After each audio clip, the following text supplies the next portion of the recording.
మీరు అనుగ్రహించిన ఈ నూతనమైన గృహాన్ని బట్టి నీకు వందనాలు తండ్రి.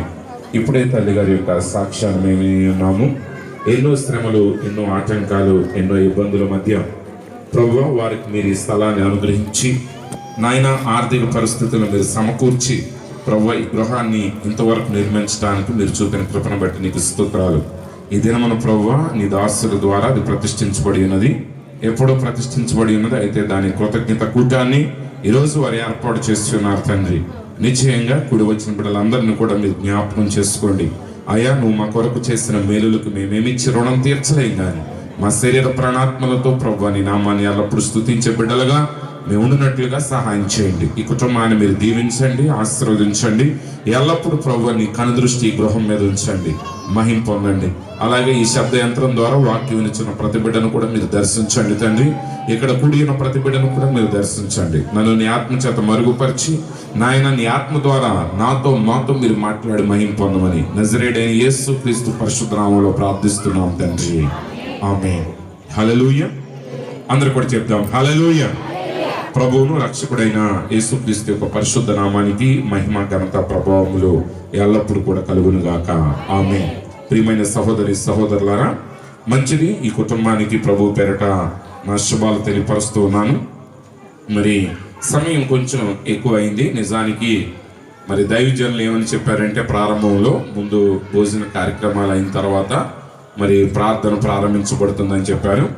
అయితే మీరు అందరు రావటం చాలా లేట్ అయిపోయింది. 8 గంటలకు కూడా ఇక్కడ ఎవరు లేరు. అందువల్లనే భోజన కార్యక్రమాలు లేట్ అవుతుంది వాక్యం తర్వాత. మరి దాన్ని మీరు కొంతమంది గమనించండి. కొంతమంది అదే ఆలోచనలో ఉంటారు. భోజనం ముందు అన్నారు ఏమైంది, భోజనం ముందే అన్నారు ఏమైందని. ఇక ఎంత మాట్లాడినా ఎంత వాక్యం చెప్పినా అదే పట్టుకొని ఉంటారు. కాబట్టి దాని యొక్క వివరణ మీకు ఇవ్వటం జరుగుతుంది. హల్లెలూయా. వచ్చిన వాళ్ళందరికీ భోజనాలు ఏర్పాటు చేయబడి ఉన్నాయి. నేను కూడా ఎక్కువ సమయాన్ని నేను తీసుకోను, క్లుప్తంగా నేను మాట్లాడతాను. ఎందుకంటే ఎక్కువసేపు నిలబడటం కూడా నాకు కష్టం. కాబట్టి మరి మీరందరూ కూడా దేవుని వాక్యాన్ని జాగ్రత్తగా మరి వినాలని నేను మీకు మనవి చేస్తున్నాను. మరి ఇది కుటుంబానికి ఆశీర్వాదకరంగా మాత్రమే కాక మరి చేరి వచ్చిన మీ అందరి కుటుంబాలకు ఇది ఆశీర్వాదకరంగా ఉండాలని మరి నేను ఆశిస్తూ ఉన్నాను. హల్లెలూయా. ఇక్కడ లేఖన భాగాన్ని మనం గమనించినట్లయితే బైబిల్ ఏం చెప్తుందంటే ఇంటిని గురించి మాట్లాడుతుంది. బైబిల్ గ్రంథంలో కొన్ని చోట్ల ఇల్లు అని రాయబడి ఉంది, కొన్ని చోట్ల నివాస స్థలము అని రాయబడి ఉంది. అంటే నువ్వు ఎక్కడ నివాసం చేస్తావో అదే నీ గృహం. ఆమేన్. అది పూరిపక్క కావచ్చు, అది బిల్డింగ్ కావచ్చు, అది అంతస్తులు కావచ్చు, అది ఒక చెట్టు కింద ఉండొచ్చు. కానీ నువ్వు ఎక్కడ ఉన్నావో నువ్వు నివసించే స్థలం అని బైబిల్ గ్రంథం చెప్తుంది. ఎందుకంటే అబ్రహాం గారు ఆయన కూడా గుడారం దగ్గర ఉన్నాడు. అబ్రహాం గుడారం దగ్గర ఉన్నప్పుడు ఆ ఎండవేళ గుడారపు గవిని దగ్గర, అంటే ఆ గుమ్మం దగ్గర ఆయన కూర్చొని ఉన్నప్పుడు దేవుడు ఆయన దర్శించాడంట.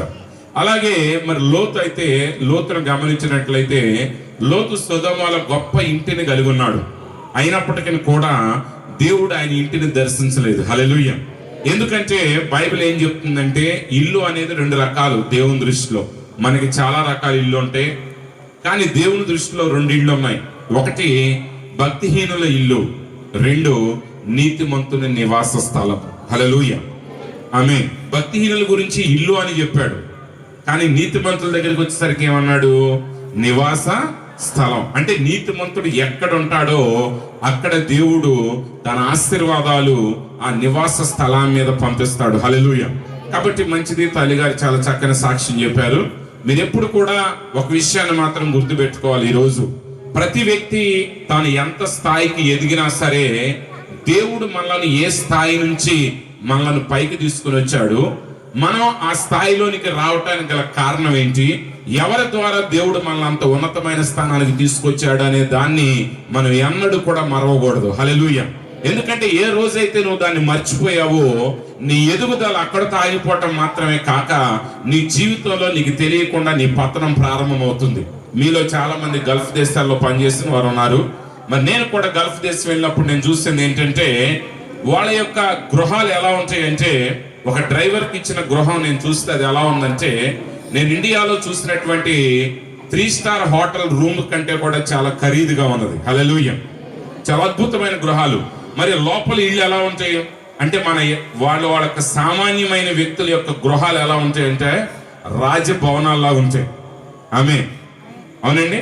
గల్ఫ్ లో ప్రతి వస్తువు కూడా రాజులు వాడే రీతిగా ఉంటారు, సామాన్యుల యొక్క గృహాలు కూడా.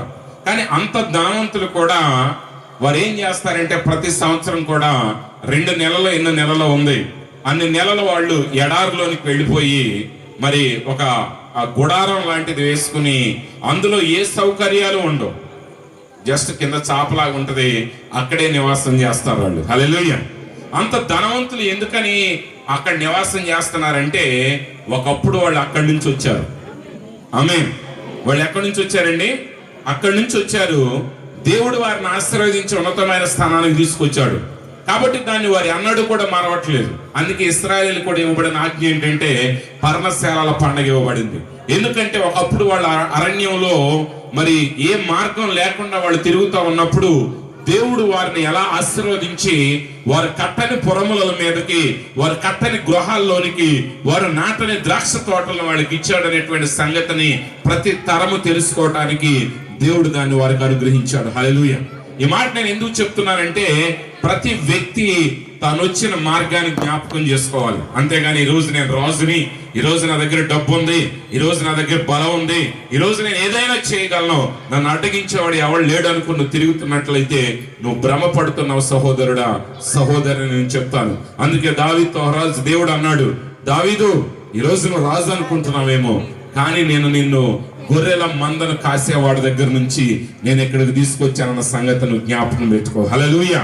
ఒకవేళ దేవుడు తీయకపోతే ఇంకా దావీదు అదే గొర్రెలు కాస్తా ఉండేవాడు. కానీ దేవుడు తీశాడు కాబట్టి ఆయన ఇశ్రాయేలులకు రాజుగా మారగలిగాడు.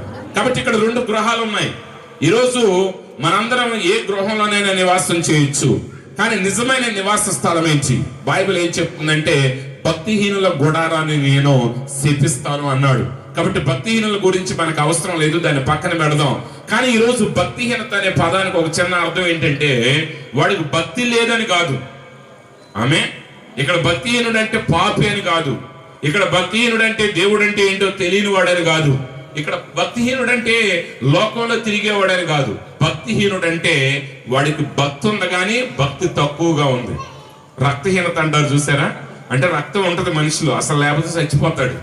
కానీ రక్తహీనత అంటే ఏంటి? కావలసినంత లేదు, వాడు బలంగా పనిచేయగలిగినంత లేదు, వాడు ఆరోగ్యంగా ఉండగలిగినంత లేదు. ఈరోజు చాలా మంది గుడికి వెళ్తారు, వస్తారు, ఏదేదో చేస్తారు, కానీ వాడి యొక్క భక్తి, దేవుని యొక్క ఆశీర్వాదాలు వారి యొక్క గృహాల మీదకి ఆహ్వానించగలిగినటువంటి భక్తిని వారు కలిగి లేరు. హల్లెలూయా. సరే, ఏది ఏమైనప్పటికీ ఇక్కడ వాక్యం ఏం చెప్తుందంటే ఈ గృహాన్ని ఆశీర్వదించేవాడు దేవుడై ఉన్నాడు. ఆమేన్. అయితే ఆశీర్వాదం ఎలా వస్తుంది? నువ్వు నీతిమంతుడు అయినప్పుడు ఆశీర్వాదం నీ ఇంటి మీదకి వస్తుంది. ఆమేన్. ఇక్కడ నీతిమంతుడు అంటే ఏంటి? మంచి పనులు కాదు. ఇక్కడ నీతిమంతుడు అంటే దేవుని వాక్యాన్ని ఎరిగి వాక్యాన్ని నెరవేర్చి దేవుని మార్గంలో నడిచివాడే నీతిమంతుడై ఉన్నాడు. అంతేగాని చలివేంద్రాలు పెట్టి మజ్జిగలు పోసి కూల్ డ్రింక్లు ఇచ్చేవాడు కాదు నీతిమంతుడు అంటే. హల్లెలూయా. ఈరోజు చాలా మంది స్వచ్ఛంద కార్యాలకి దేవుని నీతి కార్యాలకు మధ్య భేదం తెలియక అవి ఇవి ఒకటే అనుకుంటున్నారు. ఆమేన్.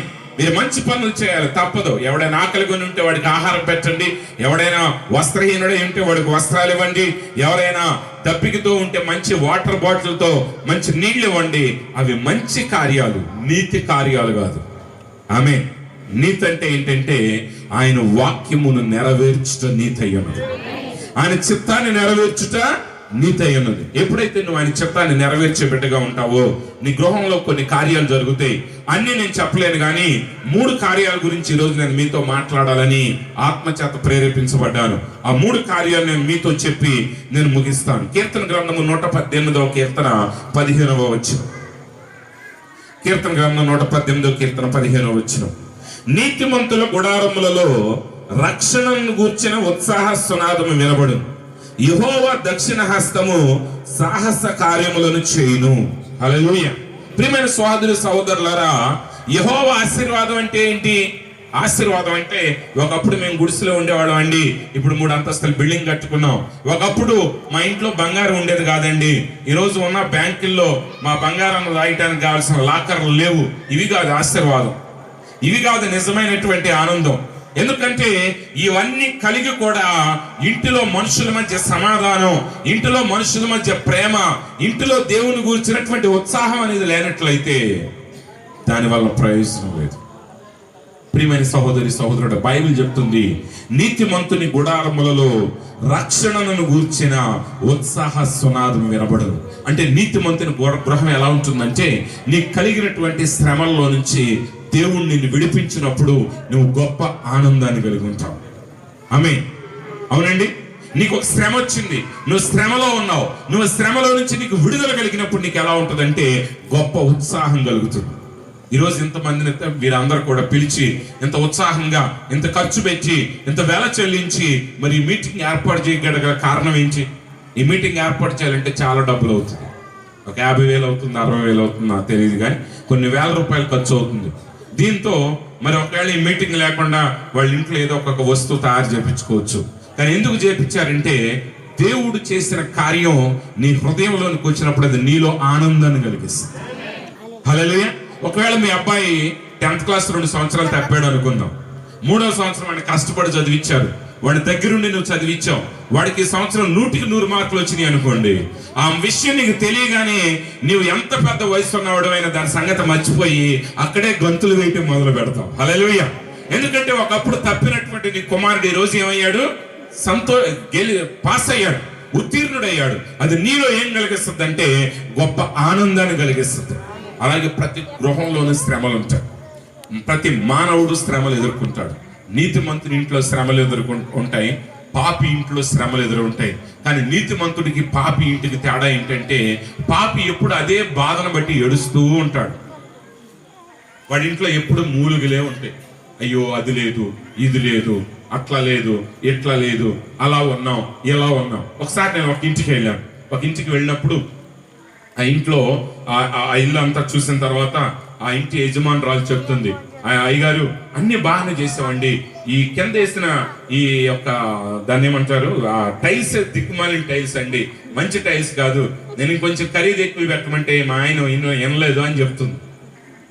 అప్పుడు ఆ ఇంటి ఆయన అంటున్నాడు, ఏమండి అసలు గుడిసెలో ఉండేవాళ్ళం మేము, దేవుడు ఇంతవరకు ఇస్తే మా ఆవిడ ఏం చెప్తుంది, లేని దాని గురించి మాట్లాడుతుంది. అంటే ఇప్పుడు ఆ ఇంట్లో ఎప్పుడు ఏమైనా పడతాయి, ఇక ఎప్పుడు లేదు. ఆమె భక్తిహీనుడి ఎలా ఉంటది? ఎప్పుడు లేదు, ఎప్పుడు దెబ్బలాట్లే, ఎప్పుడు సమాధానం ఉండదు, ఎప్పుడు 3 పిల్లలు టామ్ అండ్ జెర్రీ ఇలా కొట్టుకుంటూ ఉంటారు. ఆమె పిల్లలు ఎలా ఉంటారంటే పాకిస్తాన్ వాడు, ఇండియా వాళ్ళలాగా ఉంటారు, అప్పుడే కలిసిపోతారు, అప్పుడే తన్నుకుంటూ ఉంటారు. ఎప్పుడు చూసినా కేకలు, ఎప్పుడు చూసినా ఏడుపులు, ఎప్పుడు చూసినా రోగాలు. వాళ్ళు ఎప్పుడు ఏదో ఒకటి అడగండి, ఎప్పుడు ఒక బాధ చెప్తా ఉంటారు వాళ్ళు. ఆమె ఎందుకంటే అది నీతిమంతుని గుడారం కాదు. కానీ నీతిమంతుని గుడారం ఎలా ఉంటుంది? నీతిమంతుని గుడారం ఎలా ఉంటదంటే, యెహోవా తన దక్షిణ హస్తముతో చేసిన సాహస కార్యాల గురించి వారు ఎప్పుడు మాట్లాడుతూ ఉంటారు. ఆమె ఇంటిని డబ్బులుండి కట్టలేదు వీళ్ళు. ఇందాక సహోదరి చెప్పింది, ఈ స్థలం కోసం ఎన్నో సంవత్సరాలు బాధలు పడ్డారు, ఈ స్థలం చూపించిన తర్వాత కూడా శ్రమలు పడ్డారు, ఆర్థికంగా బాధలు పడ్డారు. అయితే దేవుడు వాటన్నిటి మీద విజయాన్ని ఇచ్చి ఈ రోజు ఇలా విజయోత్సవంతో ఈ కూటాన్ని ఏర్పాటు చేయడానికి దేవుడు సహాయం చేశాడు. అంటే ఆ ఇల్లు ఎప్పుడు కూడా దేని గురించి మాట్లాడుతుందంటే దేవుడు చేసిన కార్యాల గురించి మాట్లాడుతుంది. నీకు రోగం రావచ్చు, కానీ నువ్వు ఎప్పుడు రోగం గురించే మాట్లాడు. నాకు ఒకప్పుడు ఎలాంటి రోగం వచ్చింది, కానీ దేవుడు నన్ను స్వస్థపరిచి ఈరోజు నన్ను బలవంతుడిగా ఉంచాడు. ఒకప్పుడు మేము పేదరికంలో ఉండేవాళ్ళమే, ఈ రోజు దేవుడు మమ్మల్ని ఆశీర్వదించాడు. అంటే రోగం నుంచి దేవుడు మమ్మల్ని ఆరోగ్యంలోనికి తీసుకొచ్చాడు. ఒకప్పుడు మాకు సత్యం తెలిసేది కాదు, ఈ రోజు నిజమైన దేవుడిని మేము తెలుసుకోగలిగాము. ఒకప్పుడు మేము చీకట్లో ఉండేవాళ్ళమే, ఈ రోజు మేము వెలుగును కలిగి ఉన్నాము. ఒకప్పుడు మేము నశించిపోయి ఉన్నాము, మేము ఇప్పుడు రక్షణ పొంది ఉన్నాము. ఒకప్పుడు పేదరికంలో ఉన్నాము, ఈ రోజు ఆశీర్వదించబడి ఉన్నాము. ఒకప్పుడు జనాలందరి చేత త్రోసివేయబడి ఉన్నాము, ఈ రోజు జనాలందరి దగ్గర దేవుడు మమ్మల్ని ఘనపరిచాడు. హల్లెలూయా. అంటే వాళ్ళు మాట్లాడే ప్రతి మాట ఎలా ఉంటుందంటే అది దేవుని నామానికి ఘనతను తీసుకొస్తుంది. వాడు గుడిసెలో ఉన్న దేవుడికి ఘనమైన మాటలే మాట్లాడతాడు. హల్లెలూయా. నువ్వున్న నివాస స్థలం అంటే దేవుడు, నువ్వు ఒక 4 అంతస్తులు కట్టిన తర్వాత దేవుడు నిన్ను ఆశీర్వదించడం మొదలు పెట్టడు. ఆశీర్వాదం నీలోనే ఉన్నది. నీతిమంతుని గుడారం ఎలా ఉంటుందంటే ఎప్పుడు సంతోషంతో ఉంటుంది. ఎప్పుడు దేవుని గురించి గాన ప్రతిగానాలు చేసే కుటుంబంగా ఉంటుంది. ఆ ఇంట్లో నుంచి ఎప్పుడు దేవునికి స్తోత్రాలు కలుగుతాయి. హల్లెలూయా. అంటే కేవలం వాళ్ళు పాడటం మాత్రమే కాదు, వాళ్ళ ఇంటికి రేపు ఎవరన్నా వస్తే వాళ్ళు అక్కడ యేసుని గురించి తెలుసుకోవాలి. నేను ఎప్పుడు చెప్తాను, మీ ఇంటికి ఎవరన్నా వచ్చి నీతో మాట్లాడుతుంటే నువ్వు యేసుని గురించి చెప్పాలి. హల్లెలూయా. అంతేగాని ఎవరన్నా వ్యాపారాల గురించో లోకానుసారమైన విషయాల గురించి చెప్పడానికి వస్తే నీ ఇంట్లో ఆ వ్యక్తికి చోటు ఇవ్వద్దు. హల్లెలూయా. ఒకవేళ ఎవడైనా లోకానుసారమైన విషయాలు చెప్తా ఉంటే వాడికి అర్జెంటుగా టీనో మజ్జిగో లస్సీయో తయారు చేసి ఇచ్చి వాడిని బయటికి పంపించేసే, సరే వెళ్ళరండి మాకు పని ఉందని. హల్లెలూయా. ఒకవేళ ఆ వ్యక్తి దేవుని మాటలు వినటానికి ఇష్టపడ్డాడు అనుకోండి, అప్పుడు రక్షణను గురించిన సునాదాలు అతనికి వినిపించు. దేవుడు ఎలా రక్షించాడు, దేవుడు ఎలా లోకాన్ని రక్షించాడు, దేవుడు నిన్ను ఎలా రక్షించాడు, దేవుడు నిన్ను ఎలా స్వస్థపరిచాడు, దేవుడు నిన్ను ఎలా ఆశీర్వదించాడు. నీ ఇంట్లో ఎప్పుడు మేలుకరమైన మాటలు వినపడాలి. అంతేగాని నీ ఇంట్లో ఎప్పుడు మూలుగులు వినపడకూడదు. నీ ఇంట్లో ఎప్పుడు ఏడుపులు వినపడకూడదు. ఒకవేళ ఏడుపులు వినపడుతున్నాయా, ఎప్పుడు మూలుగులు వినపడుతున్నాయా, జాగ్రత్త. నీ హృదయాన్ని ఒకసారి పరిశీలించే. దేవునితో నీ నడక ఎలా ఉంది? హల్లెలూయా. దేవునితో ఈ రోజు నువ్వు ఎలా నడుస్తున్నావు? వాక్యానుసారంగా నీ జీవితం ఉన్నదా లేదా అనేటువంటి విషయాన్ని నువ్వు పరిశీలన చేయాలి. ఎందుకంటే ఆయన దక్షిణ హస్తము సాహస కార్యములు చేయి. నీ జీవితంలో ఎంత కఠినమైన సమస్య వచ్చినా, ఒక నీతిమంతుడికి ఎంత భయంకరమైన సమస్య వచ్చినా, దేవుని యొక్క దక్షిణ హస్తం ఏం చేస్తుందంటే అందులో నుంచి అతన్ని విమోచిస్తుంది. అందుకే నీతిమంతుని కలుగు ఆపదలు అనేకం. హల్లెలూయా. నీతిమంతుడికి 1, 2 కాదండి, భయంకరమైన ఆపదలు కలుగుతాయి నీతిమంతుడికి. అయితే బైబిల్ ఏం చెప్తుందంటే, అయితే యెహోవా వాటన్నింటి నుంచి విడిపించు.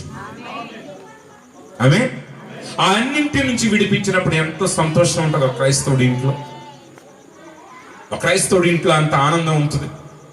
ఎందుకంటే ఒక గొర్రె పిల్ల తప్పిపోయినప్పుడు ఆ కాపరు 99 గొర్రెలు విడిచి ఆ తప్పిపోయిన గొర్రెను వెతికినప్పుడు, ఆ గొర్రె అతనికి దొరికినప్పుడు ఆ వ్యక్తి సంతోషంతో గంతులు వేస్తూ వచ్చి తన చుట్టూ ఉన్న వారందరినీ కూడా పిలిచి, రండి, నా తప్పిపోయిన గొర్రె దొరికింది, నాతో పాటు సంతోషించున్నాను. బహుశా నేను అనుకుంటాను ఆ రోజు ఆయన అందరికీ ఇచ్చిన ఆ పార్టీ వలన అసలు ఆ గొర్రె కంటే 10 రెట్లు ఖర్చు అయి ఉంటుంది. ఆమె ఆ గొర్రె 1000 రూపాయలు ఖరీదు అయితే బహుశా ఆయన ఇచ్చిన పార్టీ 10,000 అయి ఉంటుంది. చాలా మంది జనాలు చూసి, ఎలా ఆడి పిచ్చోడా, ₹1 గొర్రె దొరికితే 10,000 ఇచ్చాడంటాడు. ఆమె అవునా కాదండి? గొర్రె రేట్ ఎంత? 1000 రూపాయలు అనుకున్నాం సపోజ్ లెక్క. అంటే 1000 రూపాయల గొర్రె దొరికితే 10,000 పెట్టి మీటింగ్ పెట్టాడేంటి? అది ఆ సంతోషం అనుభవించిన వాడికే తెలుస్తుంది. హల్లెలూయా. ఇప్పుడు మీ అబ్బాయి పాస్ అయ్యాడు అనుకోండి 10th క్లాస్లో, నువ్వు ఉత్సాహంగా ఉంటావు. మిగిలినోడు అంటాడు, వీడు కొడుకు ఒక్కడే 10th పాస్ అయింది కదా, ఎవడికి లేనట్టు కొడుకులు, ఈడు కొడుకే పాస్ అయినట్టు అని అనుకుంటాడు. ఆ ఆనందం మిగిలిన వాళ్ళకి తెలియదు, కానీ నీకు మాత్రమే ఆ ఆనందం తెలుస్తుంది. నీతిమంతుని గుడారం నుంచి వచ్చే రక్షణ సునాదాలు కూడా అలాగే ఉంటాయి. లోకస్తులకు తెలియదు. ఏంట్రా వీళ్ళు గుడిసెలో ఉన్నా ఆనందంగానే ఉన్నారు, వీడు పెంకుటిల్లు వేసుకున్నా ఆనందంగానే ఉన్నాడు, వీడి డాబాలో ఉన్న ఆనందంగానే ఉన్నాడు, వీడి రాజభవనంలో ఉన్న ఆనందంగానే ఉన్నాడు. ఈ ఆనందం ఎక్కడిది వాళ్ళకి అర్థం కాదు. ఎందుకంటే ఈ ఆనందం యేసు క్రీస్తులో మాత్రమే కనుగొనగలిగింది. అది లోకంలో కనుగొనగలిగింది కాదు. అది నీ ఇంట్లో నువ్వు సంపాదించిన వెండి బంగారాల చేత కలిగేది కాదు, అది నువ్వు కొనేటువంటి వస్త్రాల ద్వారా కలిగేది కాదు, కానీ అది యేసు క్రీస్తులో ఒకడు ఉండుట ద్వారా కలిగేటువంటి ఆనందం అయినా. కానీ మీ గృహం ఎప్పుడు ఎలా ఉండాలంటే రక్షణ సునాదాలు వినిపించే గృహంగా ఉండాలి. ఈ గృహంలో ఎప్పుడు కూడా రక్షణ సునాదాలు వినిపించాలని ప్రభు పెరట నేను ఈ గృహాన్ని నేను ఆశీర్వదిస్తున్నాను. రెండో విషయాన్ని మనం గమనించినప్పుడు దేవుని వాక్యం సెలవిస్తా ఉంది. 2వ సమూయేలు గ్రంథము 6వ అధ్యాయం, 2వ సమూయేలు గ్రంథం 6వ అధ్యాయం 9వ వచనం. ఆ దినమున యెహోవా మందసము నా యొద్ద ఎలాగు నుండుననుకుని దావీదు యెహోవాకు భయపడి యెహోవా మందసమును దావీదు పురములోని తన యొద్దకు తెప్పింప నొల్లక గిత్తీయుడగు ఓబేదెదోము ఇంటి వరకు తీసుకుని అచ్చట ఉంచెను. యెహోవా మందసము 3 నెలలు గిత్తీయుడగు ఓబేదెదోము ఇంటిలో ఉండగా యెహోవా ఓబేదెదోమును అతని ఇంటి వారినందరినీ ఆశీర్వదించెను. హల్లెలూయా. తర్వాత వచ్చిన చూడండి. దేవుని మందస్సము ఉండుట వలన యెహోవా ఓబేదెదోము ఇంటి వారిని అతనికి కలిగిన దానిని అంతటిని ఆశీర్వదించుచున్నాడని సంగతి దావీదునకు వినబడగా దావీదు పోయి దేవుని మందసమును ఓబేదెదోము ఇంటిలో నుండి దావీదు పురమునకు ఉత్సవముతో తీసుకుని వచ్చెను. హల్లెలూయా. ప్రియమైన వారలారా, ఈరోజు నీ గృహంలో దేనికి చోటు ఉండాలి? నేను చాలా జాగ్రత్తగా గమనించాను. బైబిల్ 500 రూపాయలు అంటే ఎవడ కూడా దాన్ని నేరుగా బైబిల్ కొనేవాళ్ళని నేను గమనించట్లేదు. 500 బైబిల్ 500. ఆమె అదే టీవీ 50,000 టీవీ తీసుకొచ్చేస్తాడు. ఇప్పుడు గుడిసెలో ఉంటాడు, టీవీ తీసుకొస్తాడు. ఏమైనా టీవీ ఎందుకు అంత 50,000 రూపాయల టీవీ? నువ్వు ఉండేది గుడిసెలో కదంటే పోతే పోయిందండి, పద్దాకు ఖర్చు పెడతామా? మన పిల్లలు వాళ్ళింటికి వీళ్ళింటికి వెళ్తున్నారు. ఇప్పుడు మనం 50,000 టీవీ పెడితే ఆ ఇంటి వాళ్ళు కూడా మన ఇంట్లోనికి వచ్చేసేయాలి. అంటే దేవుని కొరకు అనగానే మనిషి భయపడిపోతాడు. రోజు ఇంటికి న్యూస్ పేపర్ వేస్తాడు 170 రూపాయలు పెట్టి. కానీ ఫ్యామిలీ ఆర్డర్ కొనంటారంటే ఎంతమంది కొన్నారండి? ఖాళీ డైరీ కొత్త తెల్లకాయ తెల్ల మీద అడ్డంగా గీతలు కొడితే 300కు కొంటున్నారు డైరీ. ప్రతి పేజీ మీద దేవుని వాక్యాన్ని ప్రకటించిన డైరీ కొనండిరా బాబు అంటే 4 గంటలకు ఒకటి కొంటున్నారు. మనిషికి ఒకటి కొనాలి. అవసరం అయితే నువ్వు డైరీలు పంచిపెట్టేదానికంటే ఎలాంటి వాక్యాన్ని నువ్వు ఇతరులకు పంచిపెడితే అది వాళ్ళకి ఆశీర్వాదం. ఈరోజు నువ్వు దేవుని వాక్యానికి ఎంత చోటిస్తున్నావు నీ ఇంట్లో? లోక సంబంధమైన కార్యాలకు ఏది చేయటానికైనా ఇష్టమే, కానీ దేవుని కార్యాలు చేయడానికి మనిషి వెనకడుగేస్తున్నాడు. దావీదంతా దేవుని మందసాన్ని తీసుకొని వస్తున్నాడు. దేవుని మందసాన్ని తీసుకుని వచ్చేటప్పుడు ఆయన యాజకులను అడగలేదు. యాజకులను అడగకుండా దేవుని భుజాల మీద, అంటే యాజకుల యొక్క భుజాల మీద మోయవలసిన మందసాన్ని ఆయన ఎడ్ల బండి మీద పెట్టుకుని వస్తున్నాడు. ఈరోజు అనేక మంది దేవుని చేత పిలువబడినటువంటి భుజాల మీద నడవవలసినటువంటి దేవుని మందసం ఈరోజు ఎడ్ల బండి మీద నడుస్తుంది. అది మరణమే గాని అది అన్నిటికీ జీవం కాదు. అయితే దావీదు తీసుకొస్తా ఉన్నప్పుడు ఏం జరిగిందంటే ఒక చోట ఎడ్లు కాలు జారింది. ఒక చోట ఎడ్లు కాలు జారగానే నిబంధన మందసం పడతా ఉంటే ఉజ్జా అనేటువంటి యాజకుడు ఏం చేశాడంటే తన చేయి చాపి ఆ మందసాన్ని పట్టుకున్నాడు. ఆ మందసాన్ని ఎప్పుడైతే పట్టుకున్నాడు వెంటనే అతన్ని దేవుడు ముత్తాడు కాబట్టి అక్కడికక్కడ అతడు చచ్చిపోయాడు. ఈ సంగతి దావీదుకు తెలుసు. అయ్యా, ఆ ఎడ్ల బండి మీద తీసుకుని వస్తున్నప్పుడు నిబంధన మందసాన్ని ఆ మందసం కింద జారిపోతుంటే ఉత్సాహ దాన్ని చేపట్టుకున్నాడు, అతడు చచ్చిపోయాడు. దావీదు అన్నాడు, ఒరే బాబు, అలాంటి మందసం నా ఇంట్లో ఎందుకు? ఆమె అలాంటి మందసం నా ఇంట్లోనికి వద్దు. ఆ మందసాన్ని నా ఇంటికి తీసుకురావద్దు. ఈరోజు ప్రియమైన దేవుని బిడ్డలారా, 3 రోజులు ఉపవాస ప్రార్థన చేయాలనుకోండి, 100 ఆలోచిస్తారు. ఆరోగ్యం ఉంటుందా? పోతా. నీరసం అయిపోయి చచ్చిపోతే ఏమైపోతాం? ఒకవేళ కిడ్నీకి ఏమైపోతాం, లివర్కి ఏమైపోతావు, లేకపోతే నరాలకి ఏమైపోతాయో. 3 సంవత్సరాల నుంచి వీడు రోజు మందుతో మొహం గడుపుకుంటున్నా, వీడికి ఏమవుతాయి అని భయం ఉండదు. ఆమె అవునండి. ఇంట్లో 4 మనుషులు ఉంటే 400-500 పెట్టి 4 బైబిళ్ళు కొంటాం. అమ్మో, 2000 బైబిల్. ఉచితంగా బైబిల్ ఇచ్చేది ఎక్కడ లేదండి. ఒక దిక్కుమాల ప్రశ్న ఏంటంటే, గవర్నమెంట్ ఉద్యోగం చేసేవాళ్ళు కూడా మమ్మల్ని అడిగే ప్రశ్న ఏంటో తెలుసా? ఏమంటే బైబిల్ ఎక్కడైనా తక్కువ రేటుకి దొరుకుతాయా?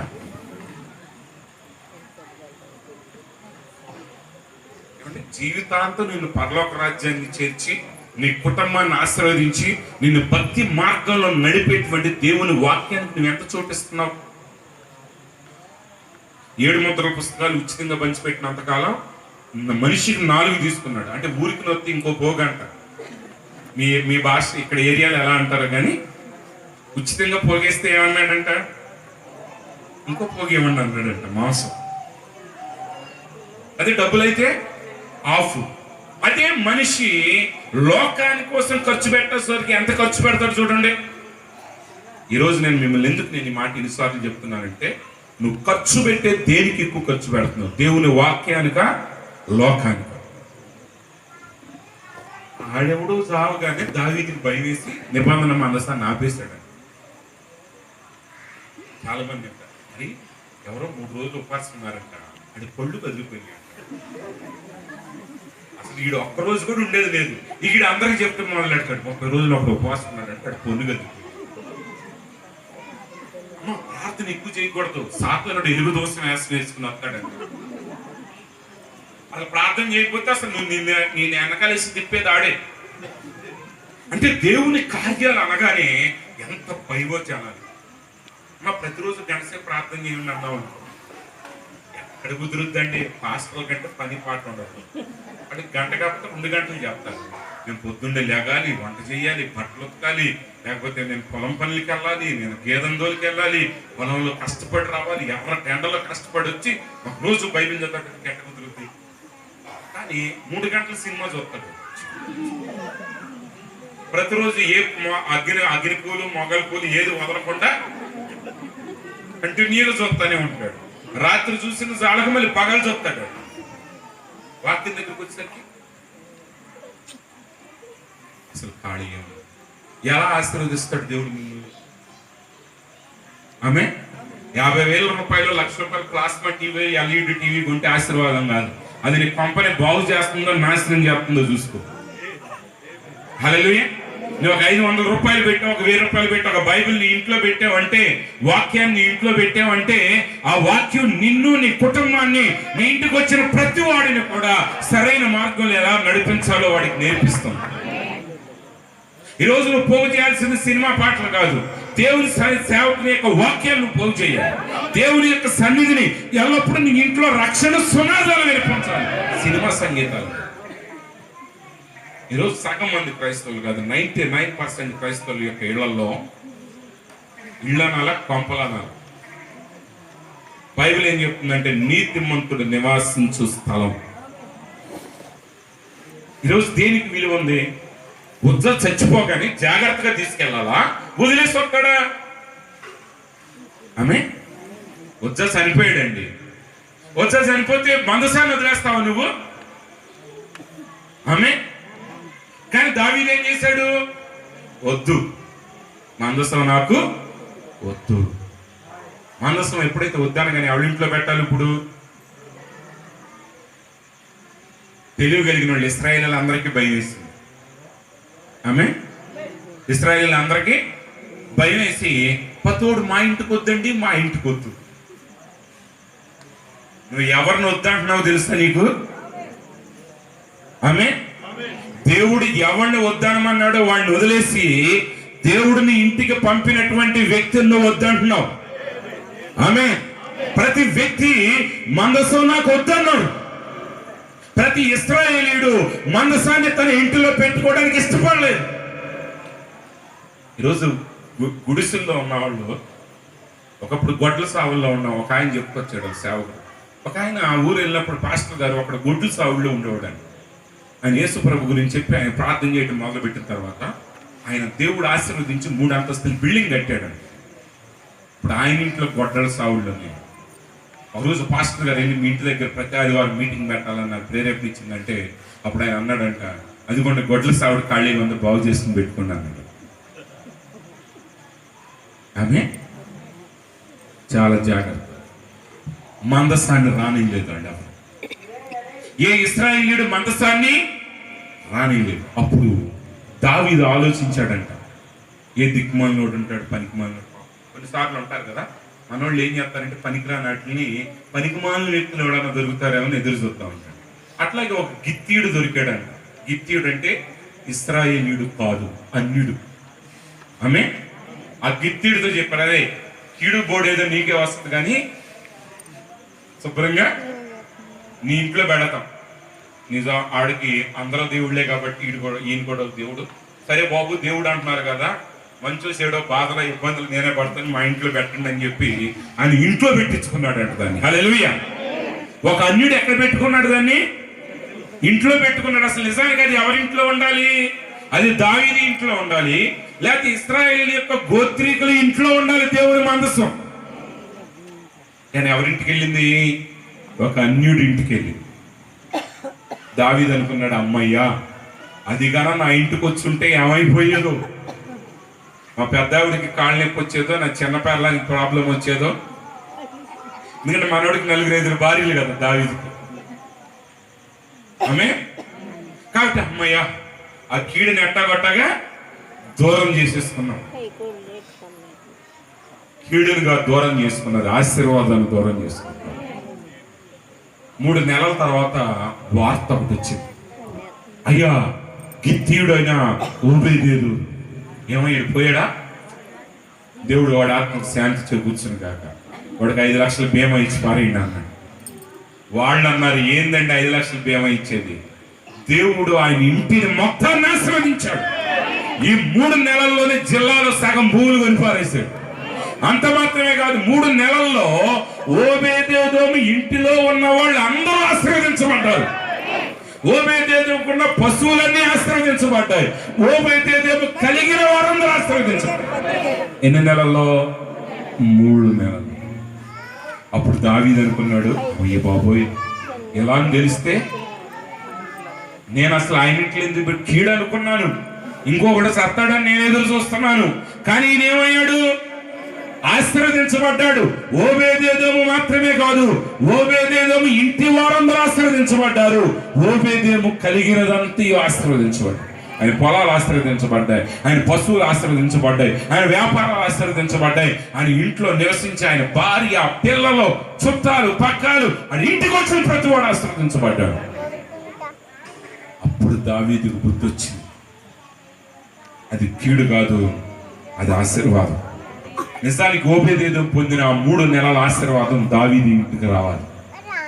ఆమె కానీ దావీదు మందసాన్ని త్రోసివేశాడు కాబట్టి ఆ ఆశీర్వాదం ఓబేదేదోము ఇంటికి.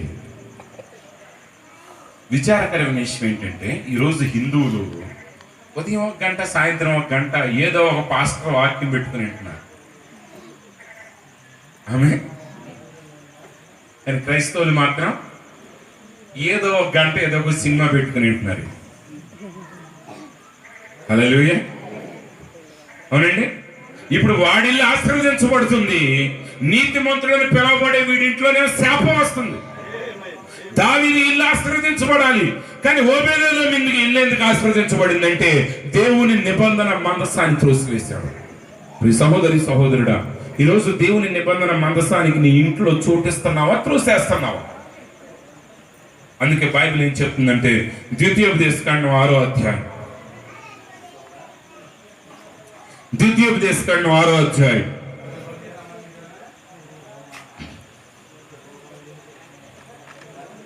4వ వచనం. ఇశ్రాయేలు వినుము, మన దేవుడైన యెహోవా అద్వితీయుడగు దేవుడు.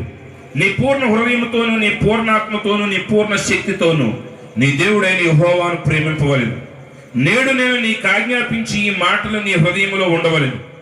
నీవు నీ కుమారులకు వాటిని అభ్యసింపజేసి నీ ఇంట కూర్చుండినప్పుడు, త్రోవను నడుచునప్పుడు, పండుకొనినప్పుడును, లేచినప్పుడును వాటిని గురించి మాట్లాడవలెను. సూచనగా వాటిని నీ చేతికి కట్టుకొనవలెను. అవి నీ కన్నుల నడుమ బాస్తికము వలె ఉండవలెను. నీ ఇంటి ద్వారబంధముల మీదను, నీ గౌనుల మీదను వాటిని వ్రాయవలెను. దేవుని వాక్యం చెప్తుంది. దేవుడు అంటున్నాడు, నువ్వు నడిచేటప్పుడు, పండుకునేటప్పుడు, నిద్రపోయినప్పుడు, మేల్కొన్నప్పుడు, నువ్వు ఏం చేసినా నీ పిల్లలతో నువ్వు దేవుని వాక్యాన్ని గురించి మాట్లాడాలి. ఆ వాక్యాన్ని నీ చేతికి బాసికాలుగా కట్టుకోవాలి. ఇప్పుడు ఫ్రెండ్షిప్ బ్యాండ్లు అంట, రాఖీ పండగ బ్యాండ్లు పోయినాయి, కొత్త పండగలు ఏమొచ్చినాయి? ఫ్రెండ్షిప్ బ్యాండ్లు. ఇప్పుడు ఈ ఫ్రెండ్షిప్ బ్యాండ్లు క్రైస్తవులు కూడా కడుతున్నారు, పక్షరాజులు కూడా కడుతున్నాయి. ఆమె కానీ గుర్తుపెట్టుకో, ఎగిరే పక్షి కాలికి ఏది కట్టినా అది నేను ఎక్కడో సడసెక్కేస్తుంది. నువ్వు ఈ 4 రోజులు ఎగిరినట్టు కనపడినా, ఏ చెట్టు కాడ వాలినప్పుడు ఆ చెట్టుకి ఆ తాడు చిక్కబడింది అనుకోండి, నువ్వు వలలో చిక్కి చచ్చినట్టే. ఏ బ్యాండ్ తగిలించుకోమాకండి.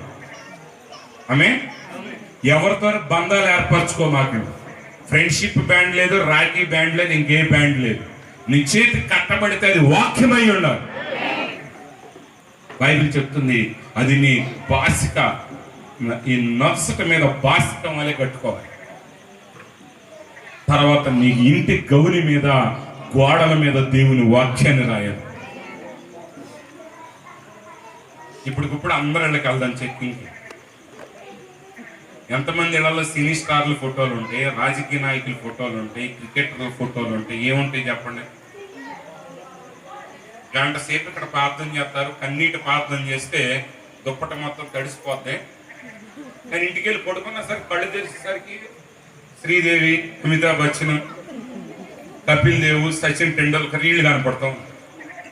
ఇక్కడ నువ్వు కన్నీరు కాల్సింది 1 గంట, మిగిలిన 23 గంటలకు ఏం కనపడుతున్నారు? నీ కంటి ఎదురుగా ఏం పెడుతున్నావు? నీ ఇంట్లో ఏమున్నాయి? నీ ఇంటికి ఎవడన్నా లోపలికి వస్తే ఎప్పుడు బైబిల్ చదవనోడు కూడా అక్కడ ఏదో ఒక వాక్యం చూసిపోవాలి. ఆమె నీ ఇంట్లో 24 గంటలు నువ్వు వాక్యాన్ని చూడాలి. బైబిల్ చెప్తుంది నీ ఇంటి గౌనుల మీద వాక్యం రాపించు. అంతేకాని ఊరికినే వచ్చిందని చెప్పి ఆర్ఎస్ బ్రదర్స్ క్యాలెండర్ తీసుకురమ్మా, దాని మీద ఏనుగు బొమ్మలు, కుక్క బొమ్మలు, నక్క బొమ్మలు అన్నీ ఉంటాయి. ఒకరోజు నేను ఆటో మీద వస్తుంటే ఒక హీరోయిన్ ఫోటో ఉంది పక్కన.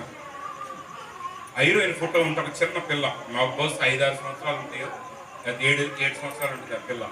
ఆ పిల్ల ఆ సినీ తార యొక్క కన్ను ఎంత ఉందో ఆ కన్నుని తన ఏలుతో గొలుస్తుంది, వేలుతో కొలిసి దాన్ని అలా పెట్టి ఆ అమ్మాయి కంటి మీద పెట్టుకుంటుంది. అంటే ఇప్పుడు ఆ అమ్మాయి ఎవరి చేత ప్రేరేపించబడుతుంది? ఆ దెయ్యం ఆ పిల్లలో దూరుతుంది నిదానంగా. ఆ దెయ్యం ఏం చేస్తుందండి? దూరుతుంది. ఈరోజు మీ ఇంట్లో దెయ్యాలు రావడానికి కారణం మీరు తెచ్చుకున్న దెయ్యాలే. అందుకే బైబిల్ ఏం చెప్తుందంటే శపితమైనది ఏది నీ ఇంట్లో ఉండకూడదు. ఆ నీ ఇంట్లో ఏమున్నదో అది నీ మీద ప్రభావాన్ని చూపించి తీరుతుంది. నీ ఇంట్లో వాక్యాన్ని పెట్టుకున్నావా, వాక్యం నిన్ను ఆశీర్వదిస్తుంది. ఒకవేళ నీ ఇంట్లో వాక్యాలు రాపించి పెట్టావా, నీ పిల్లలు లోకంలో తిరిగి వచ్చినా వాడు మనసు మీద పడుకున్నప్పుడు, వాడు కన్నులు తెరిచినప్పుడు ఏదో ఒక వాక్యం వాడి కంటికి ఆనందే. ఆ రోజు ఏదో ఒక వాక్యం ఒకనొక సమయంలో వాడిని మార్చుద్ది. ఒకసారి ఒక ఇంట్లో ఒక అతనికి మూర్ఛరోగం వచ్చింది. ఆ మూర్ఛరోగం వచ్చినప్పుడు బ్రహ్మం గారి దగ్గరికి తీసుకొచ్చారు. ఆయన ప్రార్థన చేసిన ఆ మూర్ఛరోగం పోలా. అప్పుడు బ్రహ్మం గారు అతని గురించి ప్రార్థన చేసినప్పుడు దేవుడు ఒక విషయం బయలుపరిచాడు. ఎక్కడో మూర్ఛరోగం ఉన్నవాడు యొక్క షర్ట్ తెచ్చాడండి. ఇప్పుడు బ్రహ్మం గారు చెప్తాడు, ఈసారి అతనికి మూర్ఛరోగం వచ్చినప్పుడు మీరు ఎవరు ప్రార్థన చేయొద్దు, కానీ వాడు పలానా చొక్కా తెచ్చి పలానా బీరువాలో పెట్టాడు, ఆ షర్ట్ తీసి మీరు కాల్ చేసేయండి అన్నాడు. ఎప్పుడైతే ఆ షర్ట్ కాల్ చేశారో ఇంకా ఆ వ్యక్తికి అన్నాడు కూడా మరి ఆ మూర్ఛ వ్యాధి రాలేదంట. ఈరోజు శపితమైన తీసుకురామకండి ఇళ్లలో. మీ ఇంట్లో చెత్త ఎలా తుడిచేస్తారో, నీ ఇంట్లో పని చేసేటప్పుడు శపితమైన కనపడితే తీసి అవతల పారేయండి. ఒకవేళ ఎవరో నీకు పట్టుచీర పెట్టారు, ఒకరోజు గమనించావు పట్టుచీర మీద అంచు నిండా లచ్చిందేం బొమ్మలు ఉన్నాయనుకో, ఇప్పుడు ఏం చేయాలి? ఆ చీర కట్టుకుని ప్రభుత్వ భోజనానికి రావటం లేదు. ఆ చీర కట్టుకుని పెళ్లికి వెళ్ళమా. ఎందుకంటే ఇక్కడ ఉన్న దేవత అవతలకు దూకింది అనుకో, వాళ్ళు నాశనం అవుతారు. అప్పుడు 10,000 రూపాయలైనా దాన్ని స్టీల్ సామాన్ అడిగేసి అసలు అడిగి కూడా ఏమో కాల్చిపారేయండి. ఎందుకంటే ఒకవేళ అది స్టీల్ సామాన్లకు జంప్ అయింది అనుకో, అప్పుడు నువ్వు వండినప్పుడల్లా మీ ఆయనకి నీకు దెబ్బలాట. ఎందుకంటే నువ్వే ఉప్పు కరెక్ట్ వేసాను అనుకుంటావు, ఆ దెయ్యం ఏం చేస్తుంది? సగం మింగేస్తుంది. ఆమె శపితమైన వాటికి చోటివ్వద్దు. అది సినిమా కావచ్చు, స్టిక్కర్లు కావచ్చు. ఎందుకంటే మీకు తెలుసా, యాకోబు మామగారితో ఒక ఒప్పందం చేసుకున్నాడు. ఆ ఒప్పందం ఏంటంటే చారలు కలిగినటువంటి గొర్రెల పిల్లలు ఈనినప్పుడు అవి నావి అన్నప్పుడు మామగారు ఏం చేశాడంట, చారలు కలిగినటువంటి పోతులన్నీ తీసేశాడంట. మరి చారలు కలిగిన పోతులు లేనప్పుడు చారలు కలిగిన పిల్లలు ఎలా పడతాయి? యాకోబు ఏం చేశాడంటే చినారు జంగిసాల కర్రలు తీసుకుని వాటి మీద కత్తితో సారలు గీశాడంట. ఆ గీసి ఆ నీళ్ళ మీద పెట్టి అవి చూలు కట్టేటప్పుడు వాటి ఎదుటి పెట్టినప్పుడు అవి ఏం చేసినాయి అంటే ఆ చారలు కలిగినటువంటి ఆ యొక్క కర్రలు చూసి అవి పిల్లలు చారలు కలిగిన పిల్లలుగా అన్నాయంట. ఆమె ఈరోజు నీ ఇంట్లో ఏముంది? నీ ఇంట్లో నీ పిల్లలకి నువ్వు ఎప్పుడు యేసుని చూస్తూ ఉంటే, ఎప్పుడు వాక్యాన్ని చూస్తూ ఉంటే ఆ వాక్యమే మీ జీవితంలో ఫలిస్తుంది. ఒకవేళ సినిమాలు పెట్టుకున్నారనుకోండి, సీరియల్స్ పెట్టుకున్నారనుకోండి, ఈరోజు చంపేస్తున్నారు ఆడవాళ్ళే మగవాళ్ళు తెలుసా. 2 పెళ్ళైతే తెల్లారి చంపేస్తున్నారు. చంపేసిన వాళ్ళు అందరినీ పోలీసులు పట్టుకుని అడిగితే ఎందుకు చంపే ఉంటారు, ఫలానా సీరియల్ ఎలాగే చంపిందని మొగుల్ని అట్లాగే చంపుతున్నావు. అంటే నువ్వు 50,000 ఎల్ఈడి పెట్టి కొని నెలకు 1,000 రూపాయలు కేబుల్ ఓడు తగలబెట్టి నువ్వేం చేస్తున్నావు తెలుసా, శుభ్రంగా అడిగి నిన్ను ప్రేమించే నీ భార్యకి నిన్ను ఎలా సంపాలో నేర్పిస్తున్నావు. ఆమె అవునండి, నీ పిల్లలకి ఎలా చెడిపోవాలో నేర్పిస్తున్నావు. చెత్త తీసి పక్కన పడేయండి, ఆశీర్వాదకరమైన వాటిని ఇంట్లో పెట్టండి. ఏది నీ కుటుంబానికి ఆశీర్వాదకరంగా లేదో దాన్ని పగలగొట్టు, ఆశీర్వాదకరమైన దాన్ని తీసుకురా. ఎందుకంటే దేవుణ్ణి చేర్చుకోవటం ఎప్పుడు కీడు కాదు. అప్పుడు దావీదు బుద్ధి వచ్చి అప్పుడు మనసాన్ని తీసుకొచ్చాడు. అప్పుడు దావీదుని దేవుడు ఆశీర్వదించినట్లు పెంచాడు. ఈరోజు నువ్వు దేనికి చోటిస్తున్నావు నీ ఇంట్లో? ఇల్లు అలంకరించిన తర్వాత మీరు చాలా జాగ్రత్త. ఇంటి వాళ్ళకి చెప్తున్నాను, మీరు ఎంత ఖర్చు పెట్టైనా కట్టండి, కానీ ఇందులో ఒకడు లోపలికి వచ్చిన తర్వాత దేవుని గురించి తప్ప వాడికి ఇంకేం కనపడదు. హల్లెలూయా. నీ ఇంట్లోకి ఒకడు అడుగు పెడితే వాడికి దేవుని గురించి తప్ప ఇంకేమీ కనబడకూడదు. మీరు కూడా ఇళ్ళకి వెళ్ళిన తర్వాత అదే పని చేయండి. రేపు పొద్దున్న ఇల్లు ఉడిసేటప్పుడు, బీరువా తెరిచినప్పుడు, ప్రతి స్థలంలోనూ దేవునికి వ్యతిరేకమైంది నీ ఇంట్లో ఎక్కడుందో మొత్తం ఎత్తకండి. దెయ్యం ఏ మూల కూర్చున్నా సరే వాడిని చుట్టుపట్టుకుని లాక్కొచ్చి బయటికి గిరాటేయండి. హల్లెలూయా. దేవునికి మీరు చోటు ఇవ్వండి, దేవుడు మిమ్మల్ని అప్పుడు ఆశీర్వదిస్తాడు. కేవలం వాక్యాల గోడ మీద, మీ చర్చి గోడల మీద కాదు, మీ ఇంటి గోడల మీద కూడా రాపించుకోండి, నష్టం లేదు. 500 పోయినా 1,000 రూపాయలు పోయినా ఆమె. ఎందుకంటే ఆ మాటలు నిన్ను ఆశీర్వదిస్తాయి. ఆ మాటలు చూసి మరొక వ్యక్తి ఆశీర్వదించుకోవచ్చు. ఒకసారి ఒక పాస్టర్ గారి సాక్ష్యం చెప్పాడు. ఆయన కొన్ని శ్రమల్లో చనిపోవాలనుకున్నాడండి. ఆయన చనిపోవాలనుకున్నప్పుడు ఆయన ఒక చోట కూర్చొని కన్నీరు గారుస్తున్నాడు, పోదాం అనుకుని. ఆ టైంలో ఒక ఆటో వెళ్తుందంట. ఆ ఆటో వెనక మీద ఒక మాట రాసింది. ఆ మాట ఏంటంటే, జీసస్ నెవర్ ఫెయిల్స్, యేసు ఎన్నడూ విఫలం కాడు అనే మాట ఆయన చదివి మరలా ఆత్మలో ప్రేరేపించబడి మరలా విశ్వాసం కలిగి ఆ శ్రమను ఆయన జయించాడు. హల్లెలూయా. కారణం ఏంటి? అలా కాకుండా దాని మీద ఉన్నది ఒకటే జీవితం, ఉంటే ఉంటాం పోతే పోతాం అని రాశాడు అనుకో, ఏమయ్యేది? కానీ ఆ ఆటో ఓడికి తెలుసో తెలియదు, కానీ అతను రాసిన మాట ఒక గొప్ప సేవకుని నిలబెట్టింది. ఈరోజు నీ ఇంటి గోడల మీద రాసే మాట, ఈరోజు నీ ఇంట్లో రాసే మాట, ఆ మాట నీకు ఎప్పుడు జ్ఞాపకం వస్తుందో నీకు తెలియదు, కానీ శ్రమ దినమున ఖచ్చితంగా అది నిన్ను ఆదుకుంటుంది. అది ఖచ్చితంగా నిన్ను పైకి లేవనెత్తుతుంది. మీ ఇంట్లో దేవుని వాక్యాన్ని చూడమని. 3వది బైబిల్ ఏం చెప్తుందంటే, షూనేమీరాలు ఏం చేసిందంటే దేవుని సేవకునికి చోటిచ్చింది. ఆమె ఎలీషా రోజు అప్పుడప్పుడు కర్మేలు పర్వతం దగ్గరికి వెళ్ళి ప్రార్థన చేసి వస్తున్నాడు. ఆ వీధి మీద వెళతా ఉన్నప్పుడు ఆమె చూసి ఆమె గ్రహించింది, నేను దైవ సేవకుడని గ్రహించి ఆయన ఇంటికి పిలిచింది, భోజనానికి రమ్మని. పాస్టర్ గారు అన్నాడు, నేను రానంటే ఆమె బ్రతిమలాడింది. ఈరోజు దేవుని వాక్యాన్ని తీసుకుని సేవకులు వెళుతుంటే ప్రజలు త్రోసివేస్తున్నారు, కానీ ఆ రోజు ఆమె బ్రతిమలాడి ఇంటికి తీసుకుని వచ్చిందంట. వచ్చి పాస్టర్ గారితో చెప్పింది, అయ్యా మీరు కల్మేరు పర్వతం మీద ఎప్పుడు ప్రార్థన చేయడానికి వెళ్ళినా మా ఇంటికి రండి అని పిలిచింది. కొన్ని రోజుల తర్వాత భర్తతో మాట్లాడింది, అయ్యా మా ఇంటికి వచ్చి పోతున్న వ్యక్తి సామాన్యుడు కాదు, అతడు గొప్ప గనుడని నేను గ్రహిస్తున్నాను, అతడు దైవజనుడని నేను గ్రహిస్తున్నాను. ప్రియమైన దేవుని బిడ్డలారా, ప్రతి ఇల్లు దైవ సేవకుని చేర్చుకునే గృహం అయి ఉండాలి. ఆమేన్.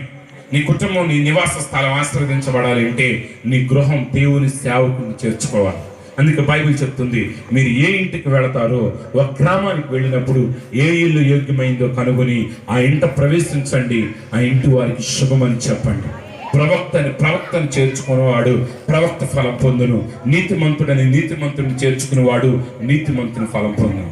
ఈరోజు కొంతమంది సేవకుల్ని ఇంటికి ఆహ్వానిస్తారు, కానీ సేవకుల్ని పనివాళ్ళు అనుకుంటున్నారు. నిజమే, సేవకుడే, కానీ దేవునికి సేవకుడు, మీకు సేవకుడు కాదు. పాస్టర్ గారు రాగానే, పాస్టర్ గారు మాంసం తీసుకురండి, పాస్టర్ గారు అక్కడ కుర్చీలో వేయండి, పాస్టర్ గారు అది చెప్పారా, అలా చెప్పారా? ఏంటి పాస్టర్ చెప్పేది? నువ్వు చెప్పాలి. ఆమె ఆయన నీ ఇంట్లో పన్నోడు అనుకున్నావా? ఆమె ఆయన మీ ఇంట్లో పనోడు కాదు, ఆయన దేవుని ఇంట్లో పనోడు. నువ్వు ఆయన గనుడుగా ఎంచాలి. చాలా మంది పాస్టర్లు అసలు పిలవట్లేదు, పిలిచిన వాళ్ళు ఆయన గౌరవించట్లేదు, కాబట్టి ఆ ఆశీర్వాదాన్ని వాళ్ళు పొందట్లేదు. నీతిమంతుడని నీతిమంతుడిని చేర్చుకునేవాడు నీతిమంతుని ఫలం పొందును. ఈరోజు నీ ఇంటికి వచ్చే అత్యంత గొప్ప వ్యక్తి ఎవరో తెలుసా? దేవుని సేవకుడు. ఒకవేళ రేపు ఇంటికి చంద్రబాబు గారు రావచ్చు, ఇంటికి మోడీ రావచ్చు, కానీ నీ ఇంటికి వచ్చిన సేవకుల కంటే వాళ్ళు అన్నాడు గొప్పవాళ్ళు కాదు. ఎందుకంటే వాళ్ళ ప్రభావం ఈ భూమి ఉన్నంత వరకే. కానీ దేవుని సేవకుని యొక్క ప్రభావం ఈ భూమి నశించిపోయి నువ్వు నూతన భూమి నూతన ఆకాశంలో ప్రవేశించి ఆ పరమ యెరూషలేము పట్టణంలో యుగ యుగాలు దేవునితో జీవించినంత వరకు కూడా ఆ ప్రభావం నీ గృహంలో కలిగి ఉంటుంది. కాబట్టి ఈరోజు నీతిమంతుడుగా నీ స్థలాన్ని దేవుడు ఆశీర్వదించాలంటే నువ్వేం కలిగి ఉండాలంటే ఇప్పుడు రక్షణ స్వనాదాలు వినపడాలి. నువ్వెప్పుడు నీ యొక్క భక్తిని ఇంటిల్లపాదికి నేర్పించాలి. నీ ఇంటికి వచ్చినప్పుడు బాగుపడాలి కానీ చెడిపోకూడదు. అందుకే బైబిల్ చెప్తుంది, ప్రభువైన యేసునందు విశ్వాసం ఉంచుము, అప్పుడు నీవు నీ ఇంటి వారు రక్షణ పొందుతారు. అయితే నిజమైన గృహం ఏంటంటే మనమై ఉన్నాం. మీరు అనొచ్చు, అయ్యగారు అక్కడ సినిమా యాక్టర్ బొమ్మ ఉంటే నాకేంటండి, నా లోపల యేసయ్య ఉన్నాడు. అది అబద్ధం. గోడ మీద ఏది ఉంటే అదే నీ గుండెలో ఉంటుంది. నీ గుండెలో ఏముంటే గోడ మీద అదే ఉంటుంది. అదే నా హృదయం ప్రభువుకు తెలుసండి అని పెళ్ళిళ్ళకి, పేరెంటాలకి, సమర్థల బంతులకి వెళ్ళి వస్తూ ఉంటారు. ఆదివారం ప్రార్థన కొట్టేస్తారు. ఆమె అంటే నీ హృదయంలో ఏముంది? ఎవరితో అబద్ధం ఆడుతున్నావు? జాగ్రత్త. నీ ఇల్లు నువ్వు ఎలా అలంకరిస్తున్నావు అనేది నీ హృదయం ఎలా ఉన్నదనే దాని మీద ఆధారపడింది. కొంతమంది చక్కగా ముగ్గేస్తారు, అందులో సిలువలు వేస్తారు. అప్పుడు ఎవరు ఏమనలేదు, ఎందుకని సిలువులు ఉన్నాయి. కానీ అసలు విషయం సిలువు కాదు, ముగ్గు. అమ్మే ఏమా ఎందుకంటే నీ ముగ్గు సావలేదు, కాకపోతే ఆ ముగ్గులు సిలువు ముగ్గేసావు అంతే. చాలా జాగ్రత్త. నీ ఇల్లు ఎలా ఉందనేది నువ్వు ఎలా ఉన్నదాని మీద ఆధారపడు. కాబట్టి నీతిమంతుల నివాస స్థలమును ఆయన ఆశీర్వదించు. ఇంకా మీలో ఎవరైనా రక్షణ పొందని వారు ఉంటే నేడు అనే సమయం ఉండగానే మీ హృదయాలు ప్రభువుకు సమర్పించండి. ఎందుకంటే లోకం గతించిపోతుంది. ఈ లోకంలో మనం ఏది కలిగి ఉన్నా తాత్కాలికమే. ఈ గృహం కూడా మనకు అవసరమే, కానీ ఇది తాత్కాలికమైంది. హల్లెలూయా. ఒకానొక రోజు దేవుడు ఈ గృహం నుంచి మనం పిలిచిన తర్వాత ఈ గృహాలు మనకు పనికిరావు. కాబట్టి నేడు అనే సమయం ఉండగానే ప్రభువైన యేసుక్రీస్తు నామములో బాప్తిస్మం పొందండి. అప్పుడు మీరు పరిశుద్ధాత్మల వరాన్ని పొందుదురు. దేవుని సన్నిధికి రండి, దేవునితో నడవండి. మొదటి స్థానం దేవునికి ఇవ్వండి. ఒకవేళ నువ్వు ఆదివారం పని మానేసి దేవుని సన్నిధికి వస్తే నష్టపోవు. నువ్వు ఒకవేళ ఆదివారం ప్రార్థన పని మానేసి నువ్వు ప్రభురాత్రి భోజనంలో పాల్గొన్నట్లయితే నీకు నష్టం కలగదు, కానీ దేవుడు నిన్ను, నీ ఇంటిని ఆశీర్వదిస్తాడు, నీ కలిగినదంతా ఆశీర్వదిస్తాడు. కాబట్టి ఈ నీతిమంతుని గృహంగా దేవుడి గృహాన్ని నిలబెట్టాలని, ఈ గృహంలో ఉన్న వారందరూ కూడా రక్షణ పొందుకుని ఆయన రాకడ కొరకు సిద్ధపడాలని ఆశిస్తూ ఈ నా మాటలు ముగిస్తున్నాను. ప్రభు కృప మీ అందరికీ తోడై నడిపించును గాక. ఆమేన్. God bless you. తిరిగి సమయాన్ని అధ్యక్షుల వారికి అప్పగిస్తాం.